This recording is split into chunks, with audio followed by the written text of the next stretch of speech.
He began his political career threatening the fate of Muslims in America, and after shockingly beating his rival Hillary Clinton in the race for the White House, the Muslim community now wonders what's next for them in the land of the free.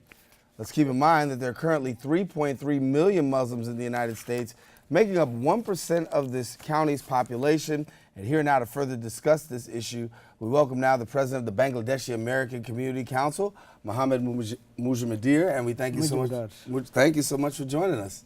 Thank you. You're welcome. As we talk now, and everybody's had some comment to say, but when you talk about the Bangladeshi community right here in our borough, what's your reaction, first of all, to President Trump's election? We are very concerned.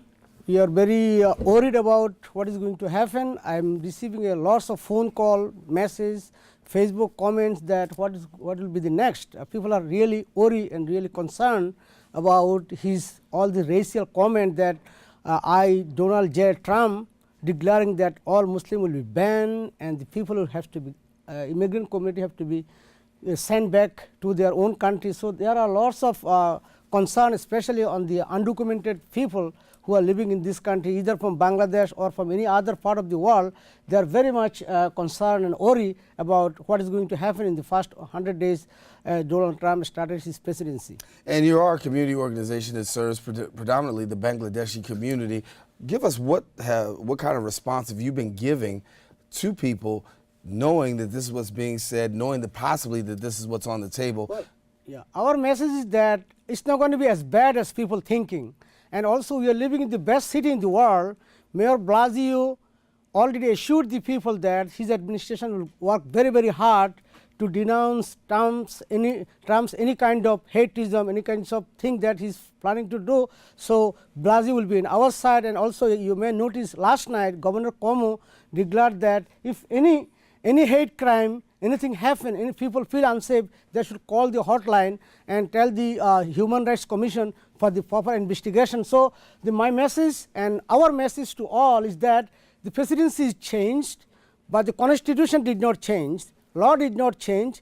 President cannot absolutely do anything that he wants to do. This is not a dictatorship. This is a country of democracy, and the government have a check and balance. The government have a various department advise their policy. And also I personally noticed Reagan administration, senior Bush administration, junior Bush administration, they are all Republican. So more or less same machinery will be governing our country, even though Trump is more arrogant, more tough. But let's see, and we are hopeful that it's not going to be as bad as he was talking about. But if you quoted those previous administrations, but one thing holds true about those previous administrations. During those times, Democrats had either the Congress and didn't have the Senate, but now you have Republicans who have both the House and the Senate, as well as a Republican-led president, which means for some people the fear is a totally Republican agenda, which really does not favor Muslim communities and also several other issues.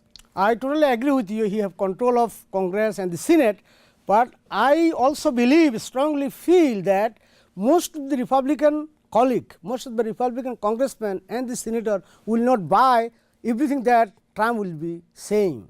Because Trump does not have a political experience. He's the business people. If a lot of things that he says, like the speech recently, he's saying that everything is now different. So, and he also mentioned that whatever he was saying is to get the election, is to escalate wash some people's brain.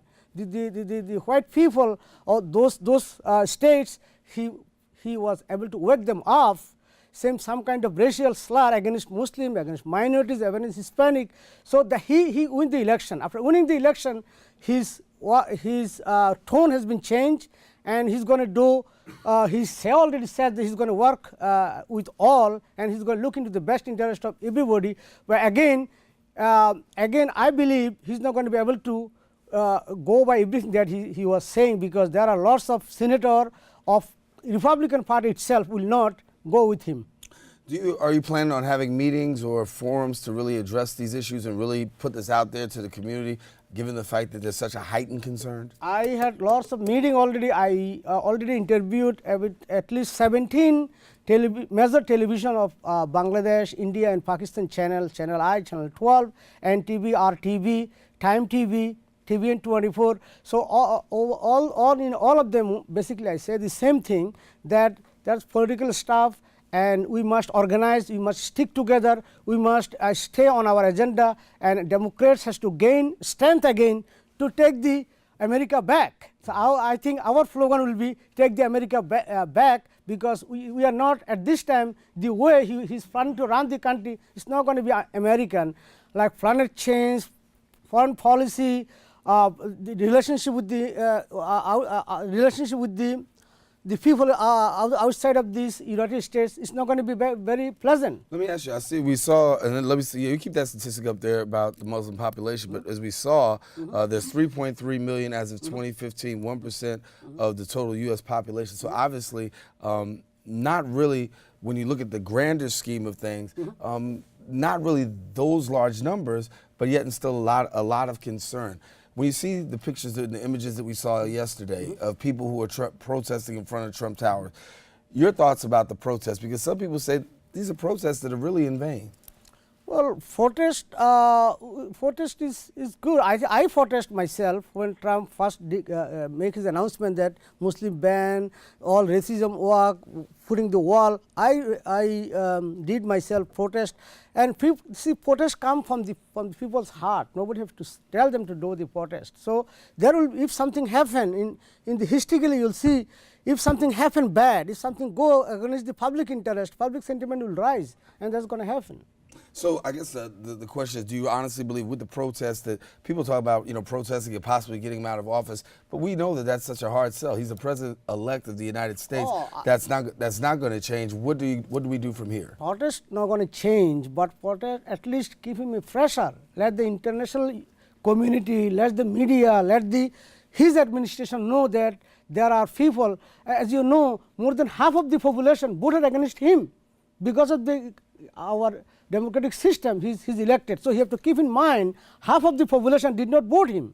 Half of the population did not like his agenda. So keep that in mind. Half the voting population. Half the voting population, I'm sorry. Yeah, half of the voting population is against him.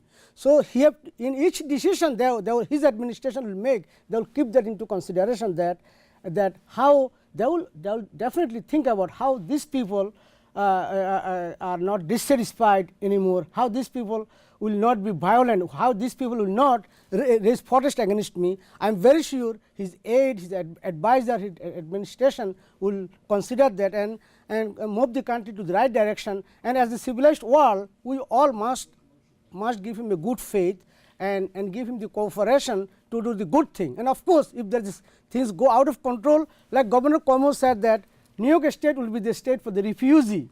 If the people feel unsafe in other states, they can come here.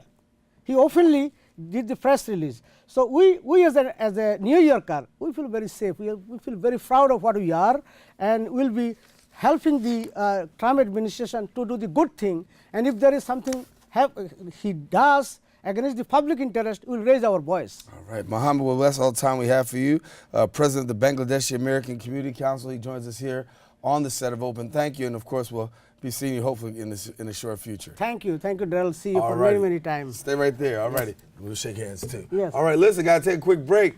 Don't go anywhere. We're going to be back with our political commentators for an in-depth conversation about what exactly we can expect from President-elect Trump in his first 100 days of office. We encourage you to stay with us because you don't want to miss this. We'll be right back in just a few.